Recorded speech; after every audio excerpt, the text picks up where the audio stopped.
Welcome back. Today we are discussing the rise and fall of the Roman Empire. I love bad puns, you can't stop me.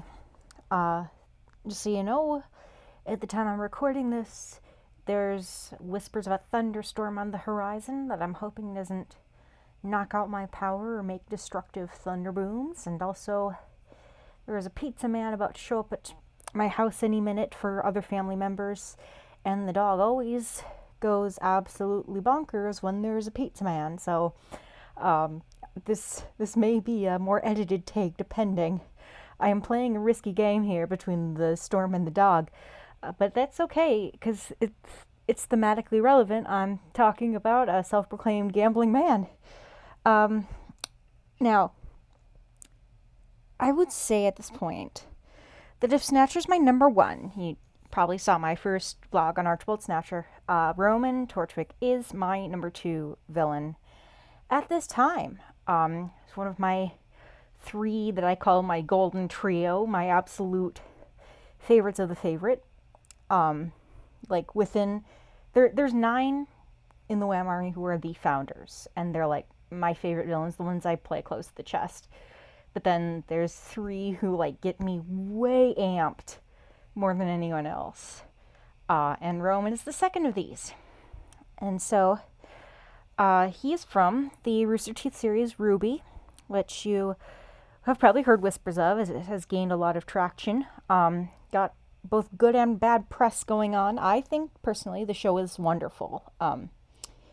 It has really kept a good momentum in its latest seasons.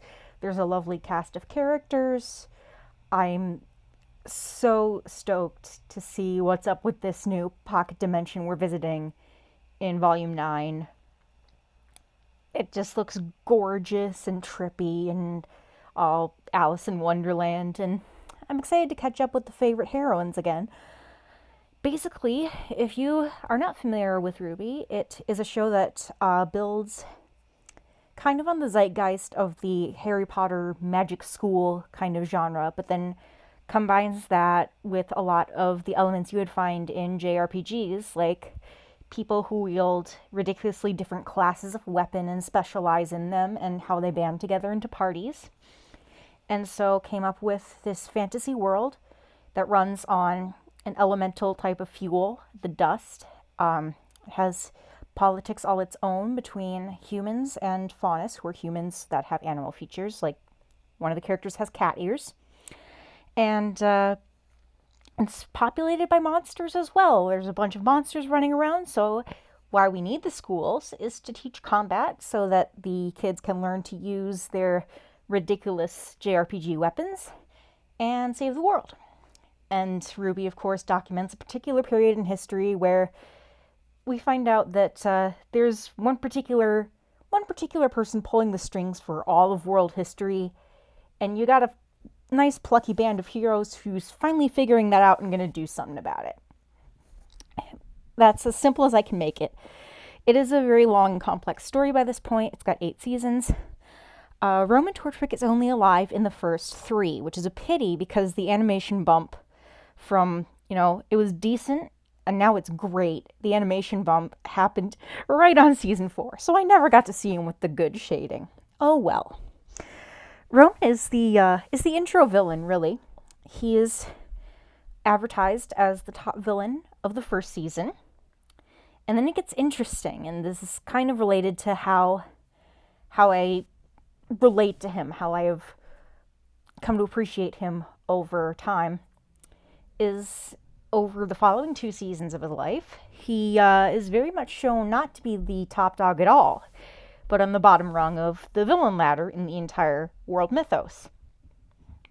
So I guess how I found him is just because I was interested in RWBY to begin with. The trailers had dropped. I was a big red versus blue person at the time. I'm not so much anymore. But I have a couple faves from that who, if this series goes on long enough, might get some episodes. And anyway, I'm like, I like Rooster Teeth animation. These trailers, they have kick butt heroines wielding giant weapons and fighting monsters, and I like all of those things, and I like pretty colors, so you know what? I'm jazzed for this. And, the first season maybe wasn't everything that it could have been, but it's still really, like, it's very low key. It's very slice of life outside the, like, 2 episodes with plot in them. But still, it was what I was hoping it would be. You had some fun character dynamics going on. It really just set the groundwork for what was to come later. And Roman was a very important character to this season. He is the first character you actually see on screen. Not the first character to make a presence. That is actually the arch-villain, Salem, is actually the first one whose presence is known because, plot twist, that the internet's probably already spoiled for you, is she's narrating the first episode in the intro narration that tells you what's going on. Although, actually, I haven't seen that episode in full in a while. I just keep going back to Roman scenes. Actually, Ozpin might be talking before her, because he also narrates a part of that. This isn't about them. Roman is the first character you see on screen, and we catch him en route to a dust heist. Dust being the magical elemental fuel that makes the Ruby world go. And Roman is introduced basically as your basic thief, your basic criminal. He barges into a dust shop and he holds the owner at gunpoint and requests all the valuable stuff. And it's pretty straightforward. And that when he first appeared, I had kind of this complex relationship because on one hand, cannot deny the man's pretty. He is so pretty. Like, he's not the most my type villain I'm ever going to talk about on this, but man, the guy just looks good. He's nice to look at, and I appreciated that, just for first getting to know him, for not knowing much else. But at the same time, his personality and characterization hadn't really caught up to that yet. And for a while, I actually vividly remember thinking of him as an off-brand version of Tony Dracon from Gargoyles. And if you're wondering why, of all people, Tony Dracon, it was because, right now, Dracon is my number one pure evil husbando. He's one of my fictional others, I'm lonely and I like to pretend I'm dating cartoon characters and he's it. Don't worry, if you want to ship with him too, I won't get mad. You just have good taste. But this was before that actually, and I was still kind of in denial about how much I liked the man, There's a story there that if I get to his episode, we'll talk about that. But anyway, Roman was hitting like all the same notes in season 1 as Dracon. And so I said, he's fun enough, but he's kind of a Dracon light. I could just go back to Gargoyles and watch those 4 episodes if I wanted this same flavor. It is over the next 2 seasons that things just avalanche regarding his characterization, because I don't know like how much of this was intentional, but the writing on him is really smart in terms of peeling back layers. In season 1, he's he looks like the main villain. He looks like the one in charge of the smuggling rings. He's inciting some of the racial tensions. Our heroes have a big shootout with him in the backyard of a loading dock. And he's presented as, this is the one we fear. And they drop his name a whole lot. Going forward, the heroines only know about him to start with. They don't realize how far up the chain it goes. Over the next 2 seasons, it's revealed he's on the lowest rung of the villain hierarchy. To explain, he works for a villain who is the secondary villain of the series, as in appearance order, as in like what, after Roman's gone, she's the boss that they're looking for. And then that villain is working directly under the arch-villain, Salem, who I mentioned. Now going back to that one in the middle, Cinder, employs 2 others, Emerald and Mercury. They are varying degrees of desirable on a crime job compared to Roman. Mercury kind of disguises his efficiency under stupidity. And Emerald is a soft heart who really, she redeemed recently. I'm glad she did. Good for her. It's what she was meant to do. But both of them are like Cinder's darlings. And Roman, the most, you know, world experienced criminal of the three, is her least favorite. He's the dirt under her glass high heel. And so you get this opening scene in season 2 where it's Emerald, Mercury, Cinder, and Roman all convening to talk about how the plan's going. And at this point, we, the audience, have very little idea what the plan even is. So mostly what we're watching here is how character dynamics unfold. We're seeing how these four relate to each other. And you can obviously see that Cinder, Emerald, and Mercury are the in crowd. And Roman is the one that they're kind of picking on. And he's picking on them back. Like, he's bullying them. And they're just... each of them, each side here is dishing out exactly what they take. But you get this clear sense now that Roman is not actually as in charge as initially advertised. And it's kind of under this context that he starts getting more interesting banter. More of those, animation flourishes, a few more vocal tics, witty catchphrases and all that. Like this whole scene, like he's displaying the fruits of his robberies by holding his arms out in this huge gesture to indicate, this is what I've been doing. You can't call me lazy. I've been doing this. Can you not see? He's like this cute little pivot where he puts his hands behind his back. He does this like 3 times over the course of the series. I'm in deep. Anyway, so then you get, basically, he's kind of presented as the screw around out of the 4. He's not full on comically incompetent, but, the other 3 are definitely lording power over him, and he is making jokes out of the whole situation. You gotta get this feeling that, he feels like he's out of the loop, and he's trying to get his foothold. So then later in the season, you get Neo introduced. I'll talk about Neo a lot more if I ever get to her episode, because she deserves her own episode. She's a bona fide whammer in her own right. One of the things you may know, even if you don't watch the series, if you've seen promo materials, is that Roman and Neo are best friends. They're legitimately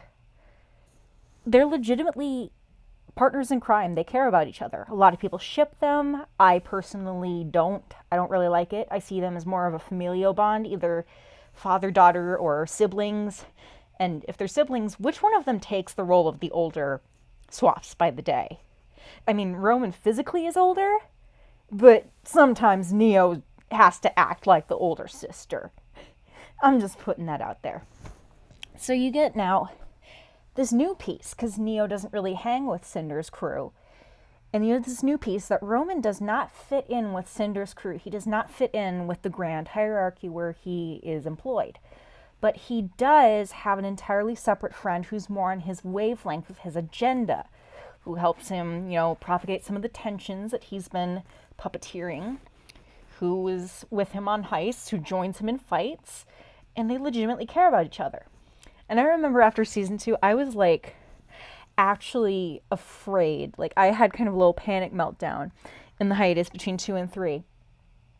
That what if it turned out Rowan was actually horribly abusive to Neo? And it's been several years since that, and every single bit of canon in the show and otherwise has gone out of its way to pleasantly debunk that idea ever being a worry. Well, I guess there was that one crappy manga where he threatened to kill her, but no one really accepts that as truth, especially since the official prequel tie-in novel came out about him. And I'll get to that. But yeah, he and Neo, legitimately bro vibes. So he has this little bright spot of happiness. Like, he legitimately cares about another person, even though he's this cackling, violent villain who's playing on racial tensions and puppeteering everything. And, that speaks to me. I like stories about villains who are, they can be loving without needing to be redeemable. They can form relationships and fight off their loneliness, kind of counter their tragedy, without necessarily needing to sacrifice the swagger that makes them who they are. I feel like that's a lot of what goes wrong in writing redemption arcs nowadays is, the bad guy will be so eager to have friends for once that they'll kind of lose a part of what made them who they were. And this, sometimes in rare cases, it can be a trade up if the new personality is more fun for me personally. But most of the time, it's just going to fall flat on its face because it's going to seem like an entirely different person. You could have put a different person here. That never happens with Roman. Never have to worry about that. He is a little gremlin through and through to the very end. But anyway, you get the second season. And you get my favorite episode ever, Painting the Town, which is Roman trying to rally a bunch of faunists to rise up against humans because, he needs that for his plan. He doesn't actually care about their cause. He just needs that for his grand gambit. And he spots a couple of the heroes who are trying to stop him in the audience, and he gets up into a military mech suit and initiates a cross-city chase scene that is absolutely wonderful. So you got this going on. Season 2 is established, he's got a little more swagger, he's got a little more fun side to him, but that comes from seeing him as through the lens that he's not actually the big bad boss of the entire show, despite what season 1 tried to make you think. Now season 3 absolutely drives it home. And some important context here. Some really important context is I mentioned in my previous episode that Roman is my ultra OTP for Snatcher. Like, those two are, I have built a brand on those two. It is absolutely a crack ship. It is, no one else has ever come up with it without me mentioning it to them, and I'm not saying this to brag. I'm saying this because I'm sad that no one else does crossovers this hard to hit upon this. And part of the reason that it was such good energy is that Box Trolls dropped in 2014. The season 2 of RWBY, which I just mentioned, that spans from 2014 to 2015. So after that concluded, I'm already like, these two, they got swagger. They wear fancy hats. I'm going to do this. I'm going to make this ship, okay? And so I start thinking about it and making it all saccharine and, just going to town in my daydreams. And now if you'll recall, Box Trolls ends with Snatcher dying by a poetic irony. He's confronting his nemesis. His nemesis tries to show kindness to him one last time. Snatcher basically asserts the world's against him, the world's against you too, the world's against all of us. Shut up and let me have this. And then immediately after singing his own praises about how he's won, he dies. He explodes. So keep that in mind. We're getting to Roman. In season 3, they left 2 on this cliffhanger where he's in jail on an airship. And they keep us guessing, like, is he going to come back? Is he going to come back now? Or is it going to be next? Halfway through the season, they finally do it. They spring him. And, to be honest, I hated that scene so much. Like, it did not have the sheer amount of bombasticness that I think should have been required for him. He barely has dialogue. You are, first, what happens immediately before that is that Cinder makes an immense power play that results in someone dead and does a big old speech. And then at the end of that, you are immediately treated with the sight of Neo having slaughtered all of Roman's prison guards. She opens his door, and without saying a word, he leans out of the cell. And this is supposed to be the moment where the audience goes wild because he's finally back. But it's, like, caused me distress because this is what I wanted, and I hated it. And then he gets behind the wheel of the airship, starts gunning down other airships in the fleet, says something along the lines of, "It's good to be back." And, like, that's his 1 or 2 lines of dialogue for the entire episode. And, you know, even now as I'm saying it, I'd put it together a while ago that, like, my problem was that the show's direction focused more on, look at him, he's back, look at what he's doing, it's bad, but didn't really put in the work to, you know, how can I put this?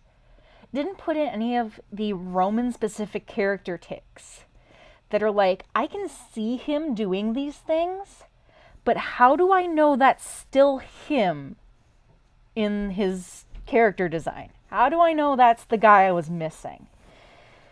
I'm hoping to get far enough in this series at least that I'll do an episode on Discord from My Little Pony, because I think that made me incredibly gun-shy about villains in a lot of ways. Because if you've ever seen My Little Pony Friendship is Magic, yeah, I'll let you cringe, I'll let you get that out of the way.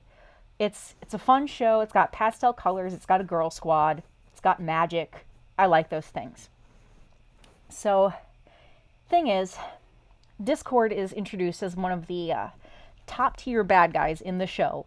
Loves being chaotically evil, loves his job, you know, loves taking over and making people suffer in silly ways. You know, he's not necessarily violent, but, and I won't say too much because this is not Discord's episode. Later in the series, they redeem him on a dime.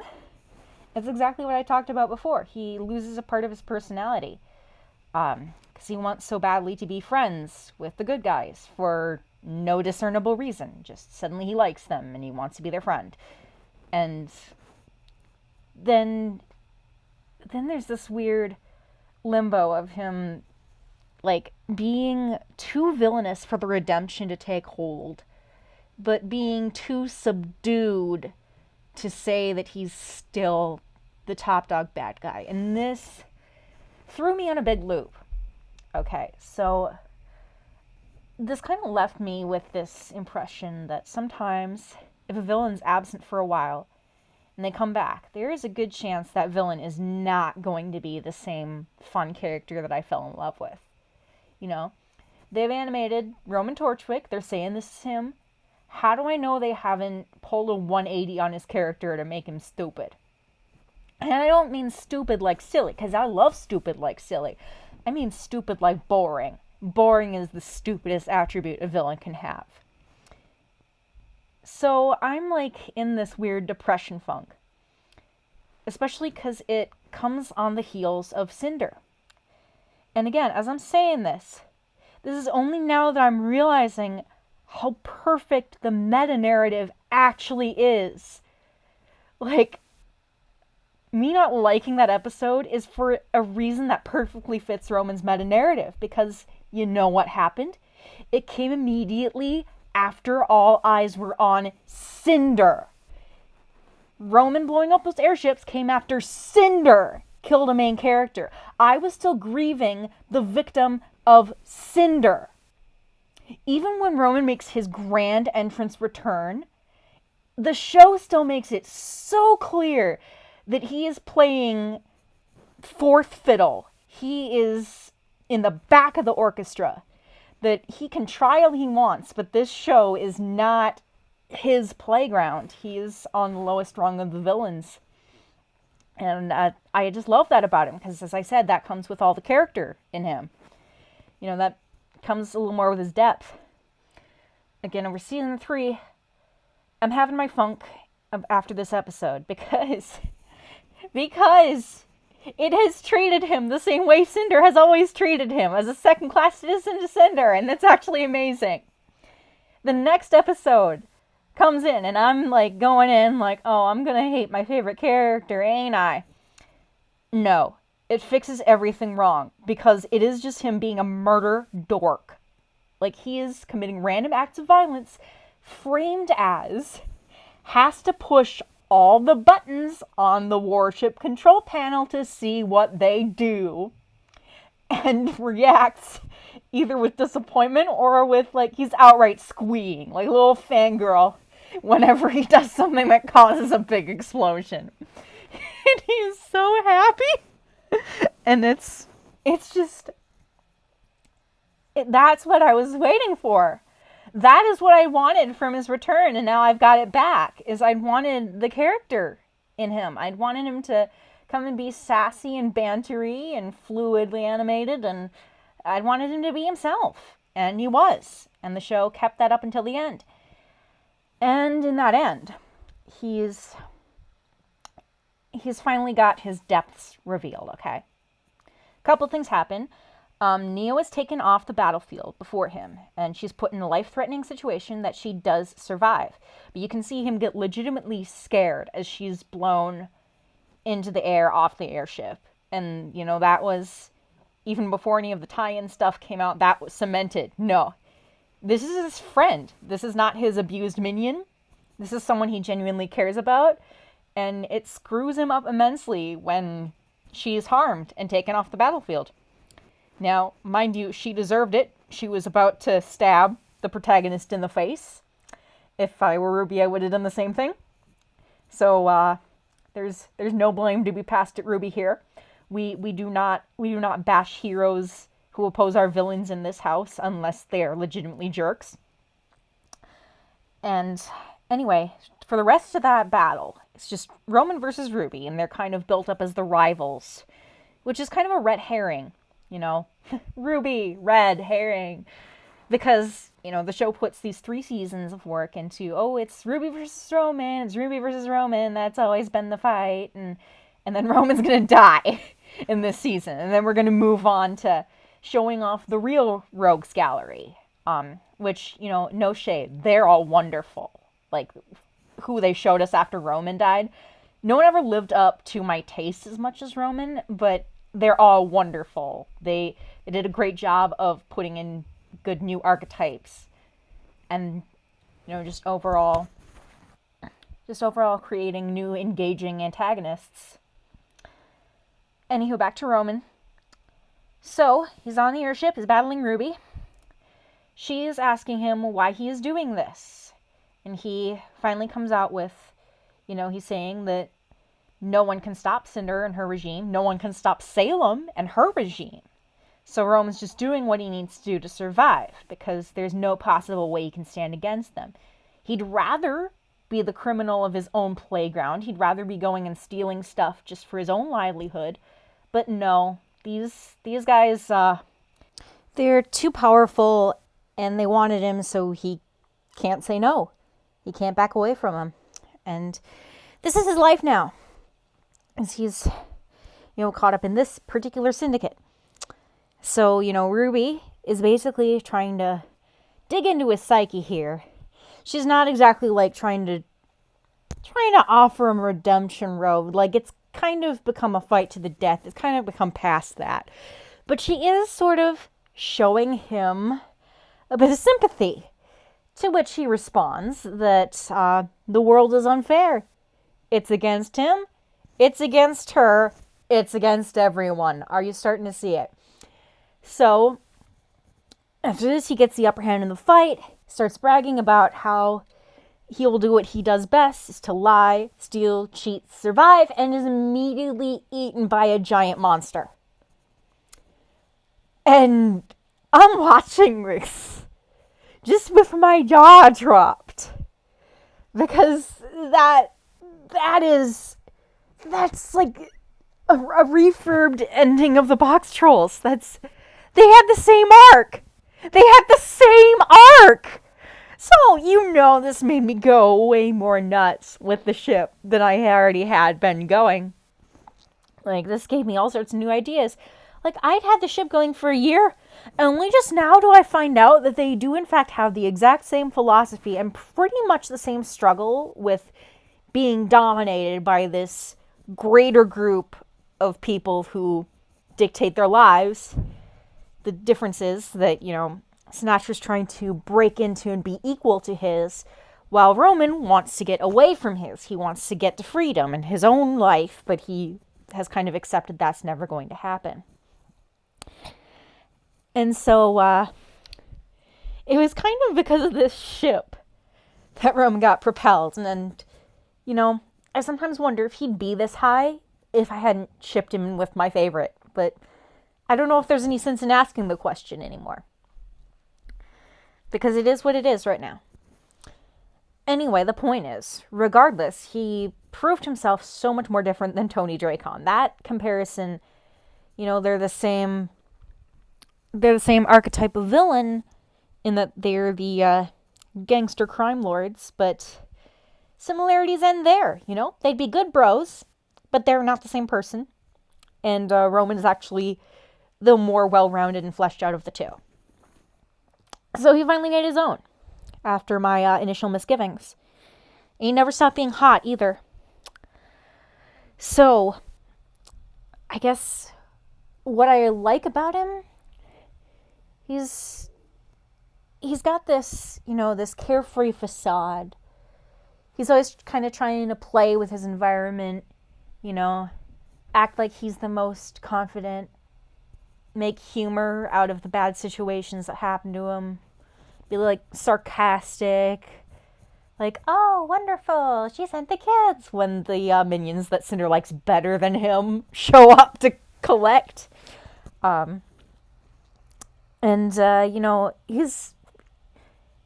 on the outside a very fun-loving character, but that's pretty much all a facade. I mean, I don't think it's a lie. I think he does, enjoy his work. I think he does know how to have a good time.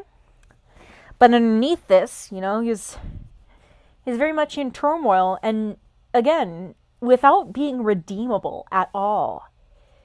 Any sympathy toward him is not because he is a moral paragon, is not because he's someone trapped in the thug life when he didn't want to be. It's because his life has been taken over by someone else, and he has to follow their orders, or he will die. And after all that work he puts into trying to survive, he dies anyway. And his legacy is carried on through the rest of the show by Neo, who finds his hat and wears it, and has this wonderful character song about how she's sad that he's dead, and he was her only friend. And she'll be getting her own episode if this goes on long enough, so I won't spend too much time on Neo, but it's almost like, how in a lot of stories, you have a character that dies, and then the heroes are motivated to keep going on in their name. And that happens in RWBY, too. There's at least 2 prominent heroic characters who perish, and Ruby and her team kind of keep fighting on in their name. But you hardly ever see this on the villain side. And it's technically not in the main villain side. This is nowhere near affecting Salem's wheelhouse. But Neo right now is completely motivated first to avenge Roman, and then kind of to, keep perpetuating their legacy. Now it's just her wearing the hat.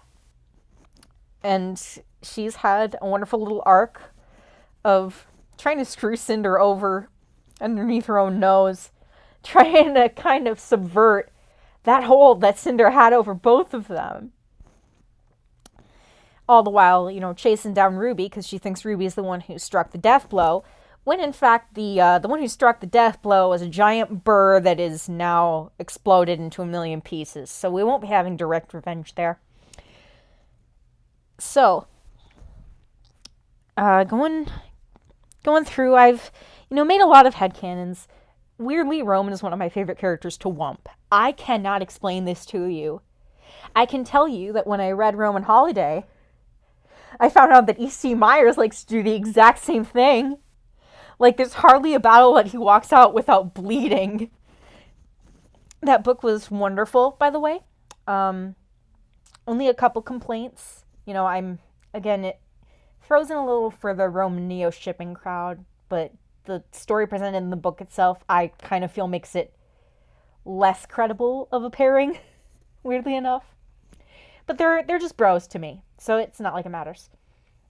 But it's really good at, keeping up Roman being that, he's trying to have this devil-may-care swagger persona, and he's really stressed on the inside, and he keeps making worse decisions and getting himself in hotter water and pretending this is fine, I'm all cool. And it details how he and Neo met, and it builds this very genuine friendship. Like, if you didn't realize from season 3 and onward that they were really nice to each other after all, this book confirms it. They were best friends.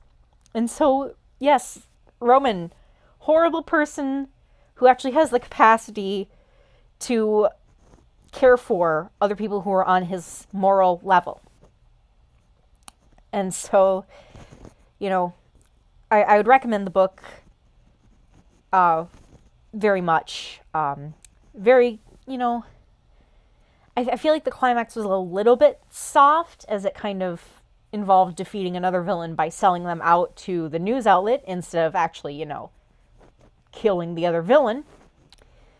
And I kind of wondered if that was like pull a punch so that the protagonists aren't too awful. But otherwise, it's just the two of them being horrible and stealing things and not really catching consequences from the law for it. And it's wonderful. To tell you the truth, I wasn't even going to read the book because, I'm kind of lazy when it comes to procuring things that are only sold through e-commerce. And I thought, I'm just going to let everyone else download the ebook. I'll find out what happens in it later. And then I actually found a physical copy at Barnes & Noble when I went for something completely else, which I didn't find. So I bought and took home Roman Holiday instead, and it was such a fun read. The thing about it, though, there was this theory in the community for a long time, because in season 5, I think it's 5, no, 6, it's 6. In season 6, there's this abandoned farm that's been taken over by monsters, and it's in this desolate, snowy patch of nowhere. And there's this photo of all the residents in it on the wall. It has 2 children in them, and there's a boy with orange hair, and there is a girl whose hair could be pink or brown depending on how you look at it. And everyone looked at that photo and said, that's Roman and Neo, that's where they grew up. And I agreed. I'm like, there's no way that's not them. To the point where to this day, I still think that was what they were going to go for. And then they changed the idea, maybe because it would have been too complex to throw in, because the thing is, Roman Holiday, you can read it, or you can not read it, and you'll still understand the show. And so if they had done something that was more directly plot relevant like that, they would have to, make it a whole new episode and devote time to talking about it. So I think they opted ultimately to create something that was more optional. It's extended canon. You don't need it, but you can go have it for fun. But at the time, I was very much of the Brunswick Farms theory. And so I wrote that into TBTC and then, read the book. And I'm like, oh, this doesn't quite fit. But I really like this book. So right now I'm operating off this hybrid. Because I'm not taking Brunswick away from the TBTC versions. I already wrote that part, in fact. I already wrote Roman having mega trauma over it. Because I like to beat him up mentally as well as physically. But don't worry, I'm always soft to him after. This is my life with him. And so, I kind of started out at Brunswick. They got separated after the monster incident. Then they kind of went off and had the pasts they had in Roman Holiday. And then there were some AU twists to that story that hinge on them having known each other beforehand instead of actually meeting for the first time when they did. And it's a complex quilt that I've patched together. But in the end, I kind of like having the more complicated version for my own fanfiction universe, because, if I ever want a flashback, I now have several distinct eras of Roman's life I can go to point at and say, this man had a bad time. This man had a really bad time. And so that you'll see then why he's got to be in the WHAM Army. Because, first of all, he's probably, out of the core, the one who has the most capacity to actually care for other villains. in canon. I'm saying, of course, that they all develop to love each other and, actually like taking care of their charges of their extended army. But Roman, from the get-go, is the one who had a villain friend. The only one... This is what I get for trying to do these in one take. The only other one who I think could have come close to him is maybe Wuya, because she definitely was a tsundere mom figure to Jack Spicer, and she liked many of the Halens. Not to the level that Roman did Neo, of course. The Huntsman does not count for this category because as much as he obviously cared about his charge, he was abusing her and did not realize it. And probably thought she was ungrateful for all his tough love. So we don't even put that on the same level. But, Roman, being a character who had displayed both evil and the propensity to care about other villains, made him perfect for a villain-friend story. And it made him extra perfect for, my arc of, let's give Archibald Snatcher a better ending, because then he's going to be like, why would you want to blend in with the guys who are making your life a mess? Why don't you want to break free? Why don't you want to do your own thing? Come, I'm going to show you how to do your own thing. You're coming with me, pal. And then they make out. But it really made a great dynamic for the guy who needed a lot of social support with the guy who is actually used to caring about others who are in his field. And it worked out perfectly. And Roman himself is a character that I wanted to give a happier ending and more adventures later, He's extremely messed up in the head from remembering how he died and several of the traumas in the patchwork quilt backstory I gave him. But all the same, he's moving on. He's finding other things to do. He's with people who aren't trying to dictate every move of his life. He's getting to party it up most nights. Go on missions where he is team captain. He does what he wants, finally. And, now he's screwing around on company time. And he actually is kind of more of the comedic out of the core. Well, I say that, but everyone's kind of comedic in a different way. But I say, Roman's kind of more of the screw around. He's like their resident, please make sure that Roman Torchwick doesn't stick a fork in the electrical socket up in the core of the WHAM Army. And the reason he's allowed to get to this point is because he's free of Cinder. He's with people who put him on the same level now. And they don't control him. And they're all friends. And that fits in line to me with what I think he wanted. And so, that was basically the story with Roman and, how he kind of had a rocky start at first. And he had some bumps along the way of the road. But going back to revisit him nowadays, I just love every second of him. I love watching his journey from, when they let you think he was the big boring bad guy to when they reveal he's actually not in control and he is, kind of messing around a little bit because, he's just trying to be himself here. And at the end of the day, probably, things might have turned out different if I hadn't come up with Red Hat, Black Hat, the ship. But that doesn't really matter because I did, and here we all are now. Anyway, I have gone on for, I'm pretty sure, longer than the Snatcher episode, so I'm going to wrap up here. But next episode will most definitely be Mosenrath, because he is the third of my golden trio. He is the other one that I get, pretty stoked for. Not as stoked as I do for the other two. But Mosenrath is important, and he's going to have a long history to babble about. So, get ready, because next time we are talking about a little bratty necromancer.